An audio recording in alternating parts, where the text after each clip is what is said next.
नमस्कार, मी नेहा. आरआरसी नेटवर्कच्या लेटेस्ट बातमीपत्रात आपले स्वागत. अशा आहेत आजच्या हेडलाईन्स. हेडलाईन्स प्रस्तुत करता Marcus the readymade multibrand showroom. सर्वोत्तम quality, fresh stock, latest designs, reasonable rate. LRT college road, Raghuvanshi Mangal Karyalaya के बाजू में, अकोला. महायुतीचा 7 महापालिकांसाठी फॉर्म्युला ठरला. भाजप अकोला महापालिका स्वतंत्र लढण्याचे संकेत.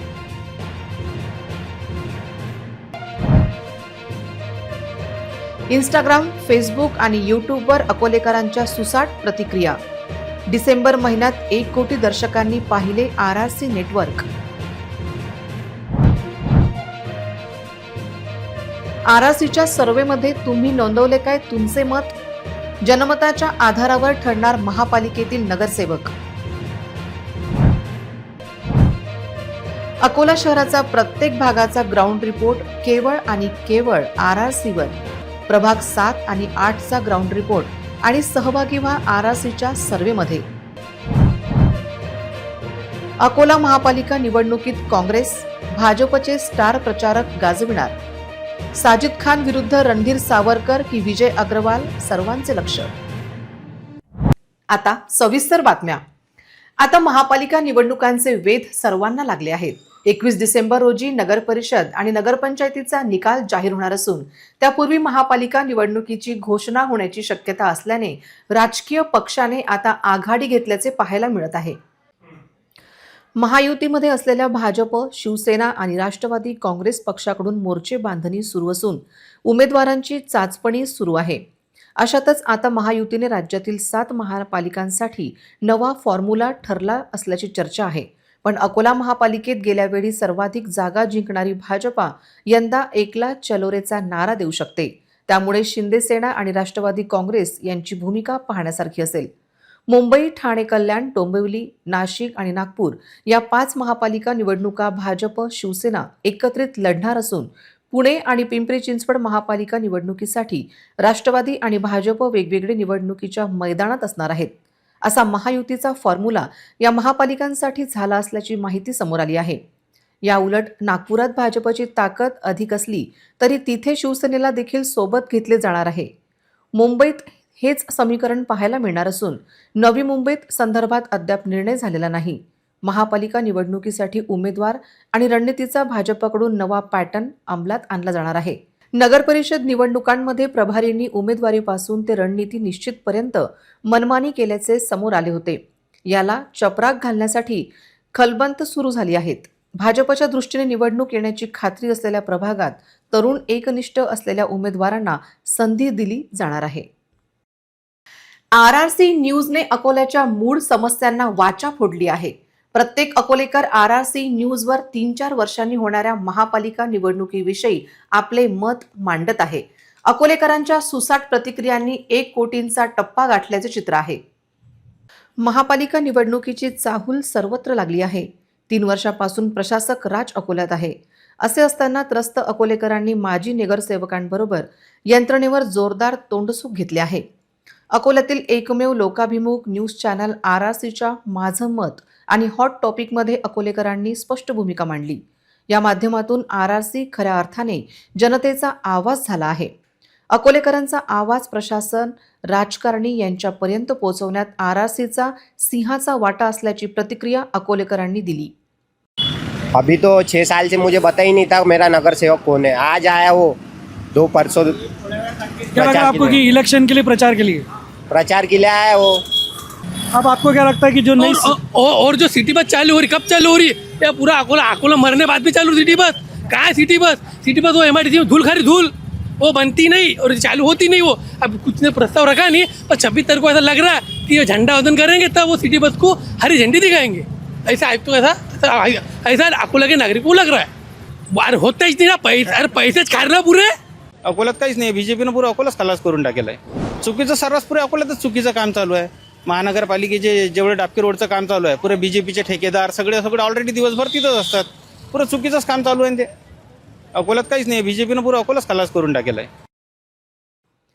अकोला शहरातील सुजाण नागरिक जागृत आहे. अकोलेकर त्यांच्या कर्तव्यात मागे नसून त्यांना त्यांचे हक्क माहीत आहे. आरआरसीने नेहमीच अकोलेकरांचा आवाज यंत्रणेपर्यंत, राजकारण्यांपर्यंत आणि सरकारपर्यंत पोहोचवला आहे.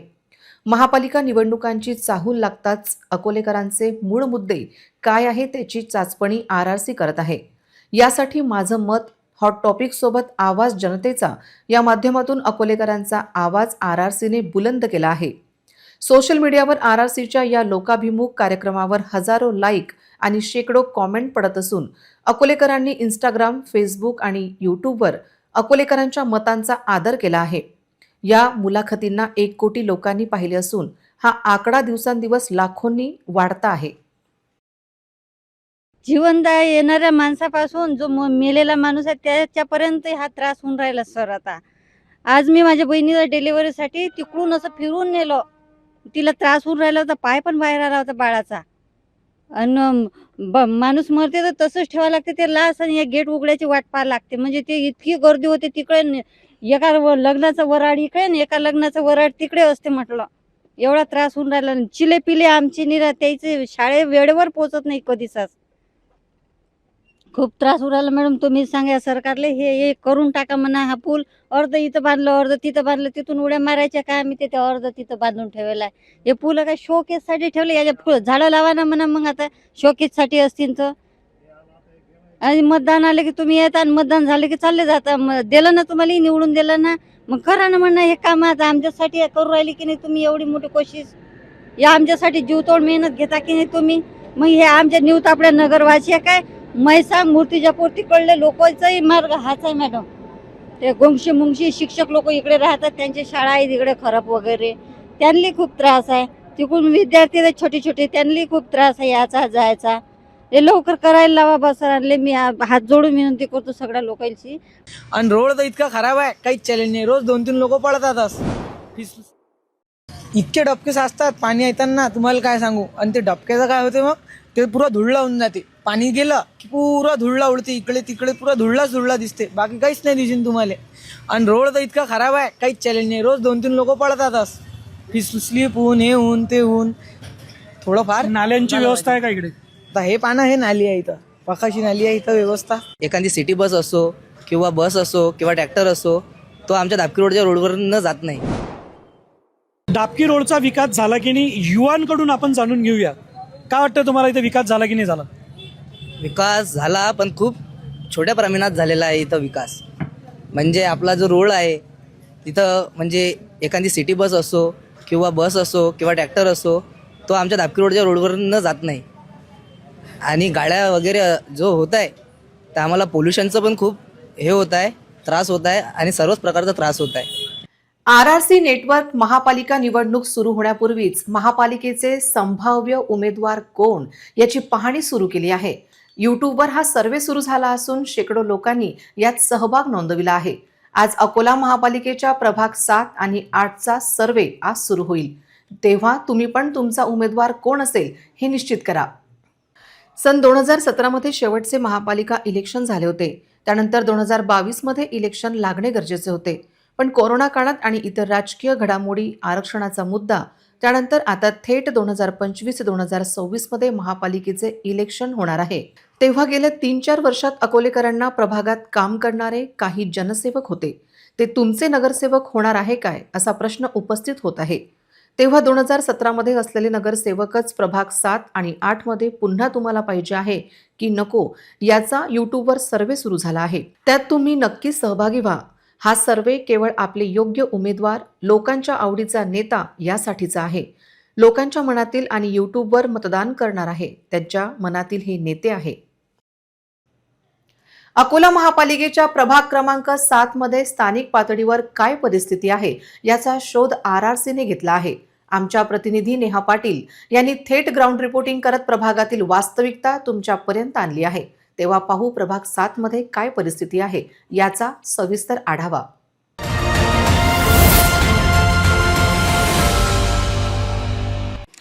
प्रभाग क्रमांक 7 आमदार साजिद खान प्रभाग क्रमांक 7 मधून महापालिका नगरसेवक म्हणून विजयी झाले होते. प्रभाग क्रमांक 7 मध्ये 3 काँग्रेसचे नगरसेवक 2017 मध्ये विजयी झाले होते, तर एका जागेवर अपक्ष माधुरी मेश्राम विजयी झाल्या होत्या.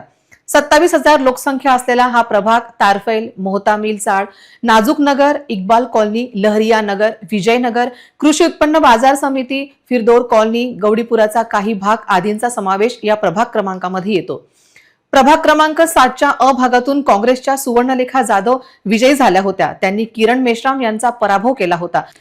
तर प्रभाग क्रमांक 7च्या ब भागातून काँग्रेसचे उमेदवार साजिद खान, मन्नान खान पठाण विजयी झाले होते. त्यांनी मोहन येवले यांचा पराभव केला होता. प्रभाग क्रमांक 7च्या क भागातून अपक्ष माधुरी मेश्राम या विजयी झाल्या होत्या. तर त्यांनी शेख शमशाह बेगम यांचा पराभव केला होता. तर प्रभाग क्रमांक 7च्या क भागातून काँग्रेसचे मोहम्मद इरफान विजयी झाले. त्यांनी सुनील मेश्राम यांचा पराभव केला होता. 2017 मध्ये या प्रभागात जवळपास 27,000 लोकसंख्या होती. या प्रभागात आता काय बदल झाला? या प्रभागाची रचना आता बदलणार आहे काय? या प्रभागाचा विकास झाला की तो भकास झाला? याचा आढावा घेतलेला आहे RRC न्यूजने. तेव्हा पाहूया RRCचा हा ग्राउंड रिपोर्ट. महापालिकेतील अभ्यासू आणि प्रभावी नेते सुनील मेश्राम यांना पाडणाऱ्या तारफैल आणि फिरदौस कॉलनीत बिग फाईट रंगते. या ठिकाणी इरफान यांनी सुनील मेश्राम यांना पाडले. याच प्रभागात साजिद खान उभे होते. ते अकोला पश्चिमचे आमदार झाले आहे, त्यामुळे त्यांची जागा रिक्त झाली आहे. अशा परिस्थितीत प्रभाग क्रमांक 7 या ठिकाणी सर्वांचे लक्ष राहणार आहे. ज्या प्रभागाने महापालिकेच्या अभ्यासू नेत्याला पाडले त्याच प्रभागाने आमदार देखील दिल्याने या प्रभागाची विशेष चर्चा निश्चित अकोल्यात राहील. या प्रभागात यंदा सुनील मेश्राम यांचे पॅनल येणार असून त्याचवेळी आमदार साजिद खान पठाण किती जागा कायम ठेवतात याकडे सर्वांचे लक्ष राहील. यंदाही मतदारसंघात काँग्रेस विरुद्ध मेश्राम परिवार अशीच लढत पाहावयास मिळणार आहे. मागील निवडणुकीतील पराभवाचे उपटे काढण्यासाठी सुनील मेश्राम आतुर झाले आहे, तर आपली प्रतिष्ठा टिकवण्यासाठी आमदार साजिद खान पठाण सुद्धा तयार आहेत. भाजप मेश्रामांच्या पॅनलला पाठिंबा देते काय हे पाहण्यासारखे असेल. वंचित बहुजन आघाडीचा सुद्धा या प्रभागात प्रभाव आहे, त्यामुळे कोणत्या पक्षाकडून कोणते उमेदवार उभे राहतात हे पाहणे यावर्षी रंजक ठरणार आहे. यंदाच्या निवडणुकीचे आरक्षण नुकतेच निघाले असून यंदा 7 क्रमांकाच्या तारफैल आणि फिरदौस कॉलनीच्या प्रभागात अ भाग हा अनुसूचित जाती महिलेसाठी राखीव आहे, तर ब भाग हा ओबीसी अर्थात नागरिकांचा मागास प्रवर्ग, क भाग हा सर्वसाधारण अर्थात खुल्या प्रवर्गातील महिलेसाठी राखीव आहे, तर ड भाग सर्वसाधारण अर्थात खुला आहे. जातीच्या मतदारांचे प्राबल्य असलेल्या मतदारसंघ 2017ला या प्रभागाची एकूण लोकसंख्या 27,000 होती, तर यावर्षी जाहीर झालेल्या तारफैल, मोहतामील, नाजूक नगर, इक्बाल कॉलनी, लहरिया नगर, विजयनगर, कृषी उत्पन्न बाजार समिती, फिरदौस कॉलनी तसेच गवळीपुरा परिसराचा काही भाग येतो. 2017ला काँग्रेसला लाभ झाला. त्या प्रभागातून काँग्रेसचे 3 उमेदवार तसेच एक अपक्ष उमेदवार म्हणून सुनील मेश्राम यांच्या पत्नी माधुरी मेश्राम निवडून आल्या. काँग्रेसच्या 3 उमेदवारांमध्ये साजिद खान पठाण, सुवर्णलेखा जाधव तसेच मोहम्मद इरफान हे निवडून आले. त्यापैकी साजिद खान पठाण हे आज अकोला पश्चिमचे आमदार म्हणून निवडून आले आहेत. एवढे असल्यावरही केवळ तारफैल परिसर सोडला तर अन्य प्रभागात अनेक समस्या आजही कायम आहेत.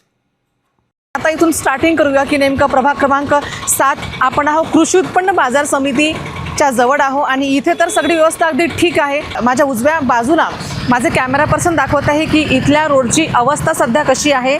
रोडचं रुंदीकरण तुम्ही बघू शकता. माझं कॅमेरा पर्सन तुम्हाला दाखवत आहे त्याचं रोडचं रुंदीकरण तुम्ही बघा. अगदी वन वे हा रोड आहे झालेला आणि खड्डा ज्याचं जर बांधकाम केव्हा केलं आहे एक्झॅक्ट कल्पना नाही आहे, पण बांधकाम झाल्यानंतर हा रोडची व्यवस्था तुम्ही बघू शकता. आता सध्या कृषी उत्पन्न बाजार समितीच्या जवळ आपण आहो आणि इथली जी व्यवस्था आहे तशीच प्रभाग क्रमांक पूर्ण 7ची व्यवस्था आहे का याचा संपूर्ण आढावा घेते आहे आमची RRC न्यूज आणि स्पेशल ग्राउंड रिपोर्ट हा आपल्या सर्व दर्शकांसाठी आहे. नाल्याचं दृश्य तुम्ही आता बघितलेलं आहे आणि आता नागरिकांकडून जेमतेम थोडी एक आयडिया मिळालेली आहे की इथले स्ट्रीट लाईट चालू नाही आहेत आणि आपण आहो प्रभाग क्रमांक 7 कृषी उत्पन्न बाजार समितीच्या जवळ. माझ्या कॅमेरा पर्सननी जस्ट इथे नालीची दुरवस्था तुम्हाला दाखवलेली आहे जी चोकअप झालेली आहे आणि स्ट्रीट लाईट कॅमेरा पर्सननी आमचे लाईटसुद्धा दाखवलेले आहे. स्ट्रीट लाईट ते पण बंद आहेत आणि हा अतिशय रहदारीचा मार्ग आहे. कृषी उत्पन्न बाजार समिती प्रभाग क्रमांक 7 कृषी उत्पन्न बाजार समितीजवळ आपण आलेलो आहोत आणि इथलं दृश्य तुम्ही बघता आहे. इथे जी सांडपाणी पडलं आहे, जो नाला इथे काढलेला आहे हा चोकअप झालेला आहे आणि याच्या बाजूला काही व्यावसायिक जे व्यवसाय करतात, छोटे मोठे जे त्यांचे दुकान आहेत, पोट भरण्यासाठीचे दुकान त्यांचे सुरू आहेत. त्यांच्या दुकानाच्या अगदी समोर हा नाला इथे आहे, पण या नाल्यावर अगदी दुर्लक्ष झालेलं तुम्ही बघता आहे. हा नाला चोकअप झालेला आहे की पावसाळ्यात याची व्यवस्था इतकी खराब होते की या लोकांच्या दुकानापर्यंत ते पाणी येऊ शकतं. प्रभाग क्रमांक 7 अर्थात तारफैल हा दाट लोकवस्तीचा आणि मागास अल्पसंख्याक समाज मोठ्या संख्येने असलेला प्रभाग म्हणून ओळखला जातो. नागरिकांनी या भागात मूलभूत समस्यांसाठी झगडावे लागत असल्याचे वास्तव आहे. काँग्रेस पक्षाचे वर्चस्व या प्रभागावर कायम राहिले असून नागरिकांचे प्रश्न वर्षानुवर्षापासून तसेच कायम आहेत. काही काँक्रीट रस्त्यांची कामे सोडली तर नागरिकांना कुठल्याच सुविधा नाहीत. पाणी पुरवठा गढूळ होतो, कचरा पडलेला असतो. तरुणांच्या हाताला काम नसल्याने गुन्हेगारी वाढत आहे. मागास व अल्पसंख्याक समाज मोठ्या संख्येने असणाऱ्या या प्रभागात अनेक नागरी समस्या आहेत. या भागातील एकगठ्ठा मते आपल्याला कसे मिळतील असे सोयीचे राजकारण कायम होत आले असून प्रभागाचे नेतृत्व करणाऱ्या लोकप्रतिनिधींनी विकास कामे करण्याकडे कायमचे दुर्लक्ष केले. तारफैल, सिद्धार्थनगर, इक्बाल कॉलनी, विजयनगर, फिरदोस कॉलनी अशा वस्त्यांमध्ये मूलभूत सुविधांचा प्रश्न भीषण प्रमाणात जाणवतो. प्रभागातील दलित वस्त्यांमध्ये तर विकास पूर्णपणे ठप्प असल्याचे चित्र आहे. काही मुख्य रस्त्यांची कामे सोडली तर बहुतांश भागात नाल्या नाहीत, सर्व्हिस गल्ल्या अस्वच्छ आहेत आणि कचरा दिवसेंदिवस पडलेला असतो. मोठी समस्या म्हणजे रोजगाराचा अभाव.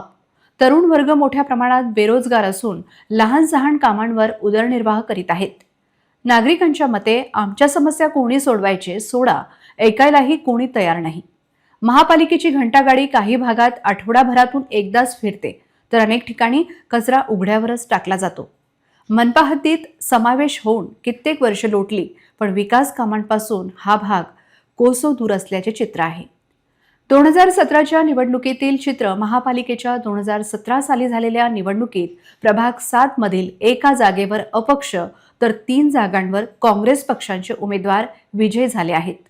प्रभाग 7 मधील अ गटात काँग्रेसच्या सुवर्णरेखा जाधव मते 7202, ब गटातून काँग्रेसचे साजिद खान पठाण मते 6754, क मध्ये अपक्ष माधुरी सुनील मेश्राम मते 5826 व काँग्रेसचे मोहम्मद इरफान अहमद रहमान मते 6496, ड मध्ये विजयी झाले होते.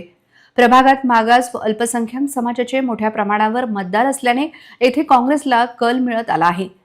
विशेष म्हणजे पश्चिम अकोल्याचे विद्यमान आमदार साजिद खान हेही याच प्रभागातून नगरसेवक राहिले असून महापालिकेत विरोधी पक्षनेतेपदाची जबाबदारीही त्यांनी सांभाळली होती.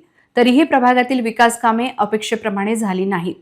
स्वच्छता, पथदिवे, नाल्या, रस्त्यांची दुरावस्था, बेरोजगारी अशा मूलभूत समस्या गेल्या अनेक वर्षांपासून कायम आहेत. प्रभागाचा परिसर तारफैल, मोहता मिलसाळ, उत्तमचंद प्लॉट, नाजूक नगर, इक्बाल कॉलनी, लहरिया प्लॉट, विजयनगर, कृषी उत्पन्न बाजार समिती परिसर, फिरदौस कॉलनी, गवळीपुरा. प्रभाग क्रमांक 7 मध्ये आहो आणि आपण एकंदरीत जेमतेम सगळा मोहता मिलच्या ठिकाणी या भागात आपण या परिसरमध्ये आहो. इथे प्रॉब्लेम असा आहे की रोड बऱ्यापैकी झालेला आहे, पण जो रोड माझ्या पाठीमागे माझे कॅमेरा पर्सन तुम्हाला दाखवत आहे हा प्रॉब्लेम खूप दिवसापासून आहे. याचं रोडचं काम झालेलं असेल पण हा रखडलेला दिसतोय तुम्हाला. माझा कॅमेरा पर्सन तुम्हाला दाखवत आहे. प्लस घंटागाडी इथे येत नाही. कचऱ्याचे ढिगार सुद्धा आपण आता बघितलेले आहेत. माझ्या कॅमेरा पर्सनने तुम्हाला ते पण शूट दाखवलेलं आहे. आणि हा टोटल ग्राउंड रिपोर्ट आहे. प्रत्येक प्रभाग क्रमांकामध्ये जाऊन प्रत्येक एरियामध्ये जाऊन तिथला रिपोर्ट घेण्यात येत आहे आणि जनतेचे कोणते प्रश्न असतील त्याच्यावरती मार्गदर्शन करण्यात येत आहे. मी नेहा पाटील, राम तिवारी सोबत, RRC न्यूज, अकोला. महापालिकेच्या प्रभागांची स्थिती जैसे थे आहे. प्रभाग 17 मध्ये जसा प्रभाग होता तसाच तो कायम आहे, पण स्थानिक पातळीवर समस्या देखील काय आहेत याचा आढावा घेतला आहे आमच्या प्रतिनिधी नेहा पाटील. तेव्हा पाहू प्रभाग 8 ची काय परिस्थिती आहे.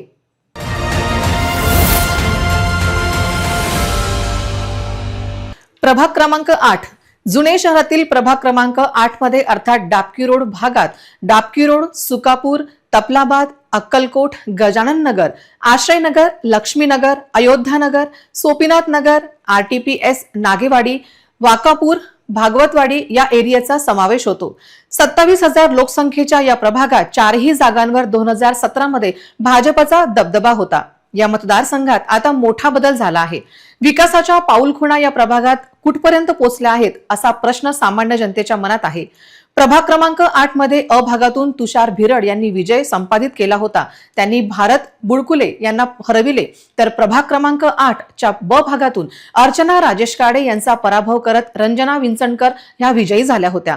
प्रभाग क्रमांक 8 च्या क भागातून रेखा फाटे यांचा पराभव करत नंदा पाटील या विजयी झाल्या होत्या. नंदा पाटील यांचा कोरोनामध्ये मृत्यू झाला, तर रमेश गोतमारे यांचा पराभव करत प्रभाग क्रमांक 8 ड भागातून सुनील क्षीरसागर हे विजयी झाले होते. या हाय प्रोफाईल भागात 2017 ची ही राजकीय स्थिती होती. आता हा डाबकी रोड प्रभागात नेमका काय बदल झाला, कोणती विकास कामे मार्गी लागली आणि कोणती कामे बाकी आहेत याचा आढावा घेतलेला आहे RRC न्यूजने. प्रभाग क्रमांक 8 अर्थात डाबकी रोड हा महापालिकेच्या हद्दवाढीचा भाग आहे. आजही मूलभूत सुविधांसाठी या भागातील नागरिकांचा संघर्ष सुरू आहे. सर्वात ज्वलंत प्रश्न म्हणजे कॅनल रोडचे रखडलेले काम. हा रस्ता ग्रामपंचायत हद्दीत असतानापासून प्रलंबित आहे. हा परिसर महापालिकेत दाखल झाला तरी ही स्थिती जैसे थेच राहिली. इथे विकास नाही, फक्त राजकारण झाले.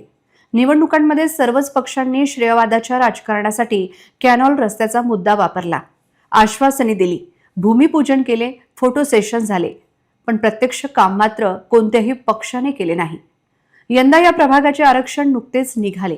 या आरक्षणानुसार डाबकी रोड गजानन नगर प्रभाग क्रमांक 8 मध्ये अ भागातून ओबीसी महिला अर्थात नागरिकांचा मागास प्रवर्ग महिलेसाठी ही जागा राखीव आहे. ब भाग हा नागरिकांचा मागास प्रवर्गासाठी राखीव आहे, तर क भागात हा सर्वसाधारण अर्थात खुल्या गटातील महिलेसाठी राखीव आहे. ड भाग हा सर्वसाधारण अर्थात खुल्या प्रवर्गासाठी राखीव आहे. या प्रभागात कोणीही उभे राहू शकते. हद्दवाढीला आज 12 वर्षे लोटली आहेत, पण नागरिकांना मूलभूत सुविधा मिळाल्या नाहीत. या भागातील लोकप्रतिनिधींनी केवळ आणि केवळ आजपर्यंत राजकारण केल्याने परिसरात विकास खुंटला आहे. काही भागात पाणी पुरवठा गढूळ होता, ठिकठिकाणी कचऱ्याचे ढीग, अतिक्रमणाची भयावह परिस्थिती, गुन्हेगारीत वाढ, पथदिव्यांचा अभाव आणि रस्त्याची खोळंबलेली कामे अशी प्रतिकूल परिस्थिती या संपूर्ण प्रभागात असल्याचे चित्र आहे. हद्दवाढीनंतर विकास कामे सुरू होतील, नागरी सुविधांचा विस्तार होईल अशी अपेक्षा नागरिकांना होती, पण अनेक वर्ष उलटून दूर आहेत. अवैध धंदे फोफावले, वाहतूक कोंडी यासाठी परिसरातील नागरिकांनी सर्वच राजकीय नेत्यांकडे मागणी केली, पण त्यावर फक्त राजकारण झाले. काही मुख्य रस्त्यांची कामे वगळता बहुतांश भागात नाल्या नाहीत, पथदिव्यांचा अभाव, नाल्यांची कामे नाहीत असे गंभीर प्रश्न आहेत. प्रभाग क्रमांक 8 मधील कॅनॉल रोड भागात दाट वस्ती असूनही नागरिकांना आजही चांगल्या रस्त्याचे स्वप्न पाहावे लागते. गेली 1.5 दशकापासून रस्त्याची मागणी होत आहे, तक्रारी केल्या जात आहेत, पण प्रशासन आणि लोकप्रतिनिधींच्या दुर्लक्षामुळे परिस्थितीत कोणताही बदल झालेला नाही. आश्चर्य म्हणजे गव्हाणकर मंगल कार्यालयालगत एका मोठ्या नाल्याकडे जाणारा रस्ता मात्र लाखो रुपये खर्चून सिमेंट कॉन्क्रीटचा तयार करण्यात आला. डाबकी रोड उड्डाणपुलावर कुठेही स्ट्रीट लाईट नाही, त्याचा फटका हजारो नागरिकांना बसत आहे. पण महापालिका प्रशासन डाबकी रोड उड्डाणपुलावर लाईट्स लावण्यात मागे पुढे का करत आहे असा प्रश्न विचारला जात आहे. डाबकी रोडच्या मुख्य समस्या कोणत्या आहेत तुम्हाला असं वाटतं? मेन रोडवर हॉस्पिटलपाशी काही दोन्हीकडून रोडाचं काम चालू आहे. त्यानं इतकी ट्रॉफिक जाम होती की भरपूर ट्रॉफिक जाम होते. आमचं रेल्वे गेट आहे, इथं रेल्वे गेट आहे, भोगद्याचं काम चालू आहे, तर लोकांना पुलावून या जायची तकलीफ राहिली आणि त्यावर लाईट नाही आहे, म्हणजे ॲक्सिडेंट होण्याची भीती आहे. हे माझी समस्या आहे डाबकी रोडची. अजून काय समस्या आहेत? हे बाजूचा एरिया आहे, या एरियाला रस्ता नाही या जायला, ते एक समस्या आहे. शाळेची मुलं पायी येतात, ते रोड क्रॉस करून, हे रोड क्रॉस करून हे तपली काय त्या लेकरायले, शाळेकडे लेकरायले. त्यांच्या हे पसल्या जे आहेत ना, हे पसल्या पूर्ण पॅक्चर झाल्या आहेत. सायकल त्यांची तिथं पडलेली, अंधाराच्यामुळे कोणाला दिसलं नाही वाहन, कोणी सांगितलं नाही, काही नाही. आज रोजी ते मेन हॉस्पिटलला भरती आहेत. डाबकी रोड वासीवाल्यांच्या मुख्य समस्या हेच आहे की इथं ब्रिजवरती लाईट नाही आहे. दुसरी गोष्ट अशी की इकडे साफसफाई करायला कोणी येत नाही. तिसरी गोष्ट अशी की हा ब्रिजचं जे रेल्वे उड्डाणपुलाचं जे और आपल्या खालचं जे काम चालू आहे, याच्यावरती पर्याय रस्ता नाही आहे. इथून शाळेचे लेकरं ये जा करतात सकाळी आणि शाळेतून सुटल्यानंतर घरी जाताना. इथं एक तर त्यांना गाडी दिसत नाही, पर्याय रस्ता कुठला नाही आहे. त्याच्यापेक्षा एक मोठी समस्या अशी की ब्रिजवरती लाईट नाही आहे, इथं वारंवार ॲक्सिडेंट होतात. मागच्या महिन्यामध्ये एका जणाचा ॲक्सिडेंट झाला नाही तर ब्रिजवरती, तर त्यांच्या हे पसल्या ज्या आहेत ना, हे पसल्या पूर्ण पॅक्चर झाल्या आहेत. सायकल त्यांची तिथं पडलेली, अंधाराच्या मुळे कोणाला दिसलं नाही वाहन, कोणी सांगितलं नाही, काही नाही. आज रोजी ते मेन हॉस्पिटलला भरती आहेत. आमचा महानगरपालिकेला एकच विनंती आहे की बुवा इथं लाईट लागली पाहिजे, एक तर इथं पर्यायी रस्ते निघले पाहिजे, दुसरी गोष्ट इकडे साफसफाई झाली पाहिजे. हा रस्ता अरुंद आहे, इकडे जड वाहनं चालतात, शाळेची मुलं चालतात, त्यांनी काही ना काही इकडे उपाययोजना करावी, हेच आमची मागणी आहे. आणि इथं कसं आहे, हे जे काम केलेलं आहे ना इथं ब्रिजच्या बाजूला, तर इथं हे पाईपलाईन फुटलेली आहे, तर इकडे गावामध्ये पाणी येत नाही बरोबर.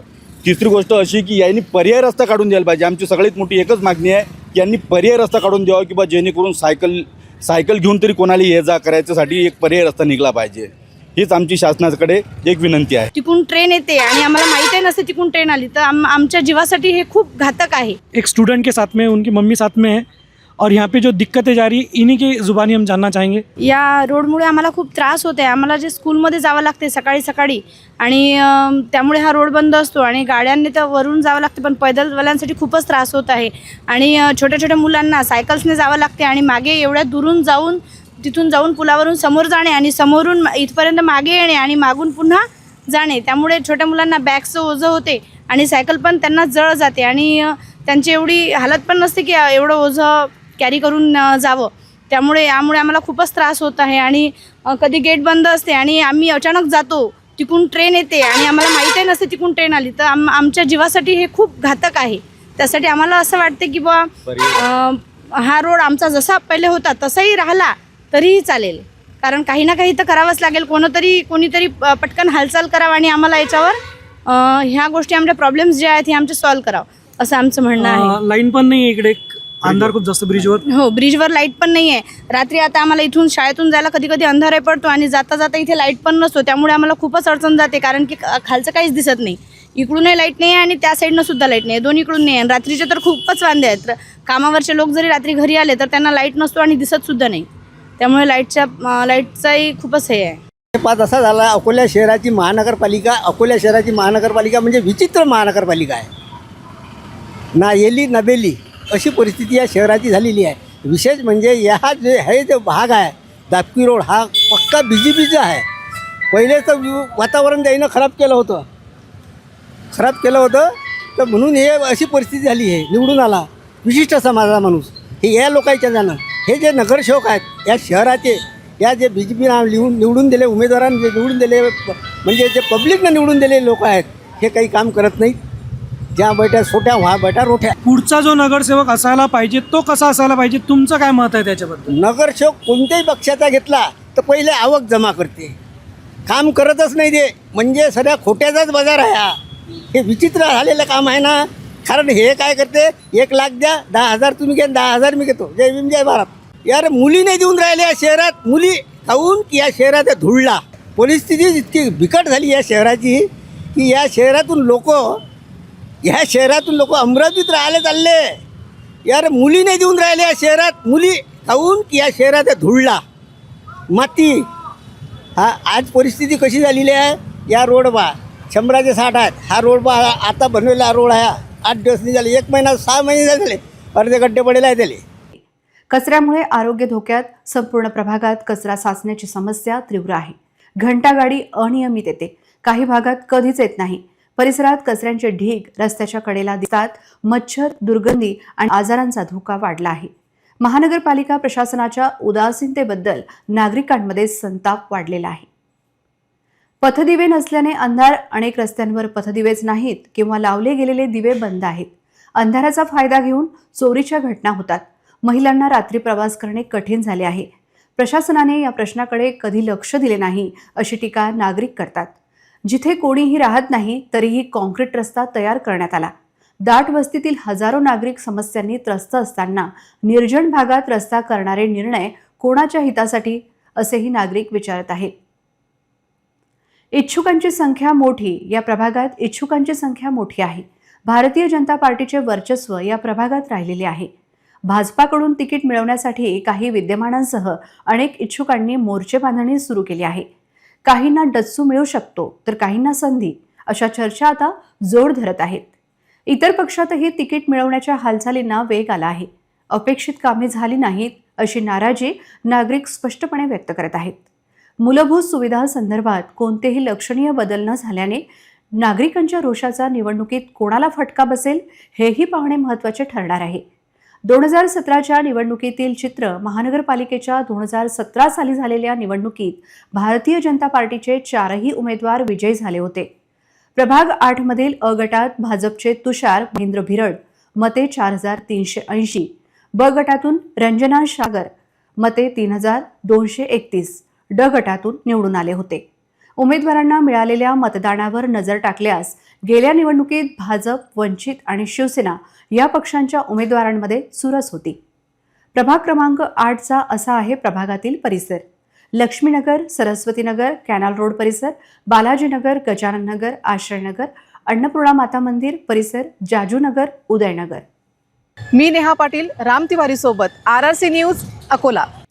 जिल्ह्यात निवडणूक प्रक्रिया स्थगित झाली होती, परंतु बाळापूर नगरपालिकेच्या निवडणुकीच्या प्रक्रियेला बुधवारपासून पुन्हा वेग मिळाला आहे. आज गुरुवारी बाळापूर नगरपालिकेच्या जागांसाठी निवडणूक रिंगणात कायम असलेल्या उमेदवारांची अंतिम यादी प्रसिद्ध केली जाईल आणि त्यांना निवडणूक चिन्हांचे वाटप केले जाईल. निवडणूक चिन्ह मिळताच बाळापूरमध्ये पुन्हा एकदा सर्व उमेदवारांच्या प्रचाराची धूम सुरू होईल. बाळापूर नगरपालिकेच्या नगराध्यक्षपदासंबंधी दाखल केलेल्या याचिकेवर अपील न्यायालयात सुनावणी प्रलंबित असल्यामुळे बाळापूर नगरपालिकेची निवडणूक 20 डिसेंबर रोजी होणार आहे. बाळापूर नगर परिषदेच्या 12 वार्डातील 25 नगरसेवक पदांसाठी 157 उमेदवार आणि नगराध्यक्ष पदासाठी 9 उमेदवार रिंगणात आहेत. बुधवारी नामनिर्देशन पत्र मागे घेतल्यानंतर आज गुरुवारी निवडणूक रिंगणात कायम असलेल्या उमेदवारांची अंतिम यादी प्रसिद्ध करून सर्व उमेदवारांना निवडणूक चिन्हांचे वाटप केले जाईल. सर्व उमेदवारांना प्रचारासाठी 9 दिवसांचा कालावधी मिळेल. निवडणूक चिन्ह वाटप होताच बाळापूर शहरात पुन्हा एकदा उमेदवारांच्या प्रचाराची धूम सुरू होईल. बाळापूरची निवडणूक स्थगित झाल्यामुळे उमेदवारांच्या निवडणूक तयारीला फटका बसला होता. प्रचार सभा, फलक, वाहनांद्वारे केलेल्या प्रचारावरच्या खर्चावर पाणी फेरले गेले होते. 18 दिवसांपासून कार्यकर्त्यांना एकत्र ठेवणे सर्व उमेदवारांसाठी एक आव्हान बनले होते. परंतु दिलासादायक बाब ही आहे की आतापर्यंत झालेली नामांकन प्रक्रिया कायम ठेवण्यात आली होती. फक्त नामनिर्देशन मागे घेण्याची, मतदान आणि मतमोजणीची तारीख बदलण्यात आली आहे.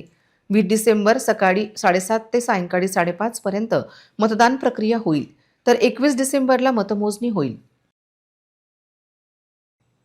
बडनेरा पोलीस स्टेशनच्या हद्दीतील लँडमार्क ते अकोला टी पॉइंट रोडवरील बोथरा नर्सरीजवळ अवैधरित्या गुटखा वाहतूक करणाऱ्या आरोपी विरुद्ध कारवाई करण्यात आली. प्रतिबंधित गुटख्यासह 7.5 लाखांचा मुद्देमाल जप्त केला. मोर्शी येथील गदेगापुरा भागातील रहिवासी आरोपी राजू शहा कदीर शहा वय 50 वर्ष हा प्रतिबंधित गुटख्याची वाहतूक करीत असल्याची माहिती पोलिसांना मिळाली. त्यावरून पोलिसांनी आरोपीला इंडिगो कारसह ताब्यात घेतले. कारमधून 2,60,000 रुपये किमतीचा सुगंधित गुटखा, तंबाखू तसेच 5 लाख रुपये किमतीची इंडिगो कार असा एकूण 7,60,000 रुपये किमतीचा मुद्देमाल जप्त केला आहे. बडनेरा पोलिसांनी या प्रकरणी गुन्हा दाखल केला तसेच तपास सुरू केला आहे. अकोट तालुक्यामध्ये दिवाळीपासूनच गॅस सिलेंडरचा तुटवडा आहे. अजूनही त्यात सुधारणा नाही. महिला व ज्येष्ठ नागरिकांना थंडीत गॅससाठी रांगा लावाव्या लागत आहेत. यामुळे संताप व्यक्त होत आहे. अकोट शहरात भुईभार गॅस एजन्सी मुख्य असून येथून तालुक्याला गॅस सिलेंडरचा पुरवठा होतो. सध्या ग्रामीण तसेच शहरी भागातील नागरिक सिलेंडरसाठी सकाळच्या कडाक्याच्या थंडीमध्ये पहाटे 6 वाजतापासून संध्याकाळी 6 वाजेपर्यंत कामधंदे बाजूला ठेवून रांगेत उभे राहतात. महिला व ज्येष्ठ नागरिकांची गैरसोय होत आहे. अकोला रोडवर प्रचंड गर्दीमुळे वाहतुकीला अडथळा निर्माण होतो आहे. शासनाने ठरवून दिलेल्या दरात सिलेंडर मिळत नाही, परंतु वाढीव दरात सिलेंडर तात्काळ कसे मिळते अशी विचारणा केली जात आहे. 7 वाजल्यापासून या लाईनमध्ये सिलेंडर घेण्यासाठी उभा आहो आणि कालपासून मी पावती फाटलेली आहे. मला अजून सिलेंडर मिळालेलं नाही आणि त्रास होत आहे. ज्येष्ठ नागरिक आहो मी, 75 वर्षाचा. आणि आहे अत्यंत महत्त्वाची गोष्ट आहे, म्हणजे गॅस सिलेंडर शिवाय पर्याय नाही आहे आता. तसेच हा प्रॉब्लेम 8 ते 10 दिवस झाले चालू आहे. तसेच माझ्यासारख्या अनेक स्त्रिया आहेत ज्यांना हा प्रॉब्लेम येत आहे. घर म्हणजे स्त्रियांना घरचे कामं तसेच मुलांचं शिक्षण सर्व सोडून इथे सिलेंडरसाठी लाईनमध्ये लागत आहे. आणि सिलेंडर ही अशी आवश्यक गोष्ट आहे ज्याच्याशिवाय दैनंदिन गरजच पूर्ण होऊ शकत नाही. तसेच माननीय श्री देवेंद्र फडणवीस तसेच इतर सर्व जे मान्यवर आहेत त्यांना विनंती करण्यात येते की हा प्रॉब्लेम लवकरात लवकर सॉल्व्ह करण्यात यावा. बोरोळे, नंदीपेठ, अकोट. इथं सतत 3-4 दिवसापासून जे आहे गॅसचे प्रॉब्लेम चाललेले आहेत. पहिले जे आहे गॅस हे घरी आणून देत होते आणि आता जे आहे बुकिंग केल्यानंतरही इथं प्रॉब्लेम चाललेले आहे. गावात जे आहे मजूर जे आहेत मजुराईला 300 रुपये रोजानं मजूर तर सापडून नाही राहिला. तर सरासरी इतके जण जे बसलेलं आहो हे आपले स्वतःचे कामधंदे सर्व सोडून जे आहे तर आता आम्ही याचं काय पकडावायचं, मजुरी काय पकडावायचं, काय कसं काय आम्ही सगळं काम जे आहे हे सोडून इथं आलेलो आहोत. याचं जे आहे शासनाचे पत्र दिनांक 9 डिसेंबर 2025 नुसार घरगुती गॅस अवैध वापर रोखण्याच्या अनुषंगाने राज्यातील गॅस एजन्सीच्या तपासणी करण्याबाबत आम्हाला निर्देश प्राप्त झालेले आहेत.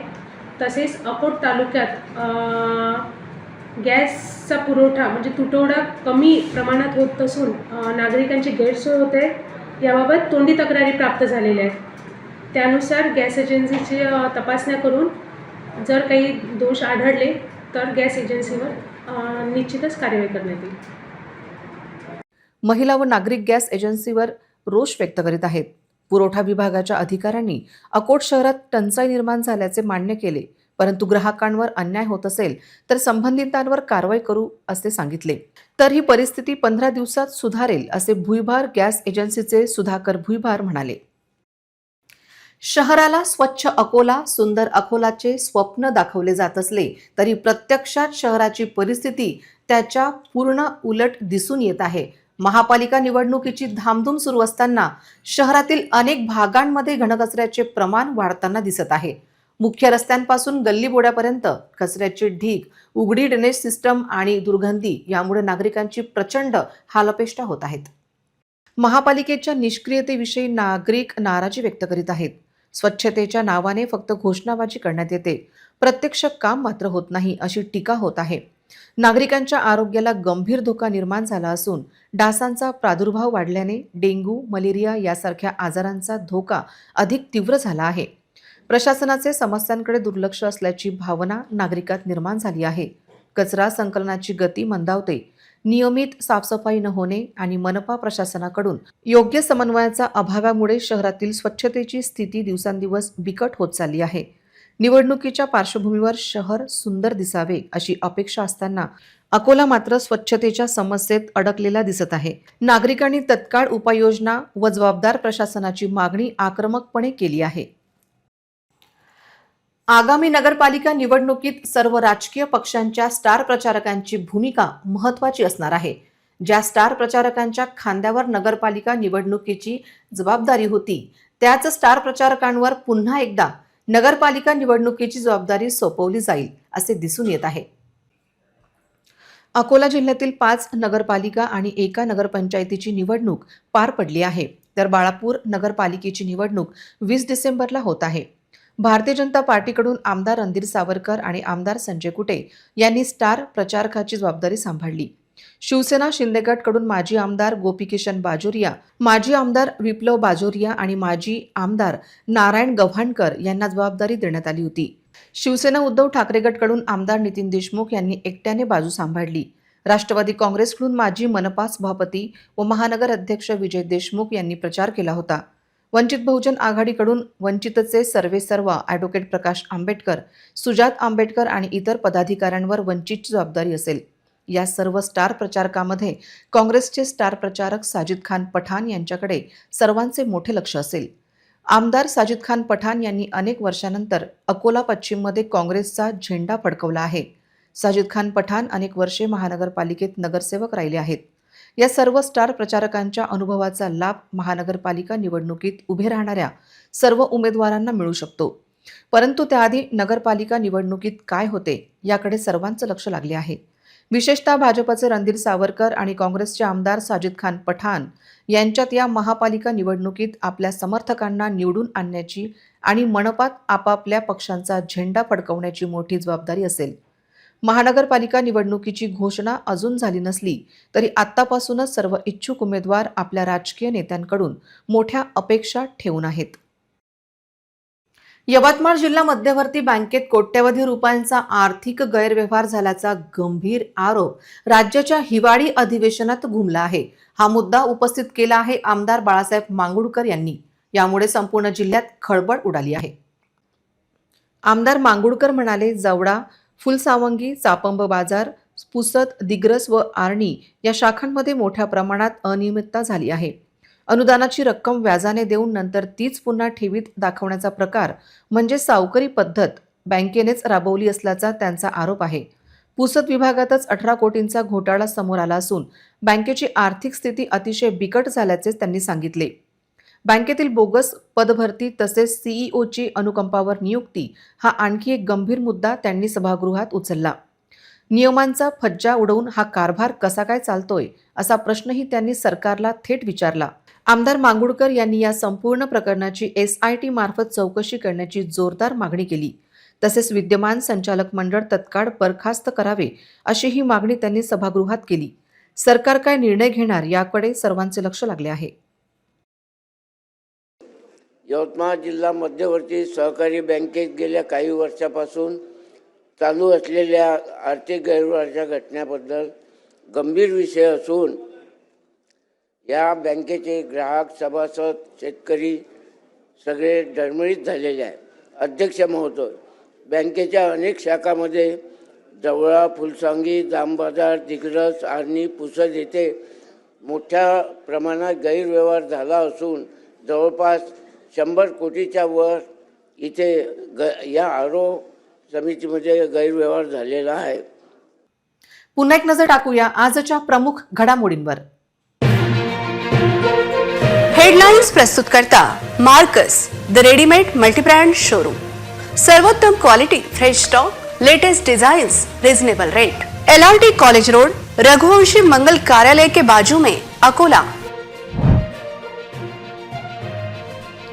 महायुतीचा 7 महापालिकांसाठी फॉर्म्युला ठरला. भाजप अकोला महापालिका स्वतंत्र लढण्याचे संकेत.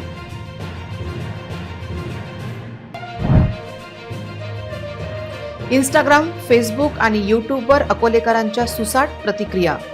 डिसेंबर महिन्यात 1 कोटी दर्शकांनी पाहिले RRC नेटवर्क. RRCच्या सर्व्हेमध्ये तुम्ही नोंदवले काय तुमचे मत? जनमताच्या आधारावर ठरणार महापालिकेतील नगरसेवक. अकोला शहराचा प्रत्येक भागाचा ग्राउंड रिपोर्ट केवळ आणि केवळ RRCवर. प्रभाग 7 आणि 8चा ग्राउंड रिपोर्ट आणि सहभागी व्हा RRCच्या सर्व्हेमध्ये. अकोला महापालिका निवडणुकीत काँग्रेस, भाजपचे स्टार प्रचारक गाजविणार. साजिद खान विरुद्ध रणधीर सावरकर की विजय अग्रवाल, सर्वांचे लक्ष. बातम्यांसाठी तुम्ही पाहत रहा RRC news. 2,41,000 दर्शकांनी RRC digital Akola हे युट्यूब चॅनल सबस्क्राईब केले आहे. तेव्हा तुम्ही कसली वाट पाहत आहात? तुम्ही पण सबस्क्राईब करा आणि बेल आयकॉन क्लिक करत RRCच्या बातम्या निरंतर पहा. तुमच्या मोबाईलवर नोटिफिकेशन मिळवण्यासाठी सबस्क्राईब करा RRCचे हे युट्यूब चॅनल. लाईक आणि फॉरवर्ड करा RRC डिजिटल अकोलाचे हे न्यूज बुलेटिन. पुन्हा भेटूया लेटेस्ट बातम्यांसह नवीन बातमीपत्रात. तोवर नमस्कार.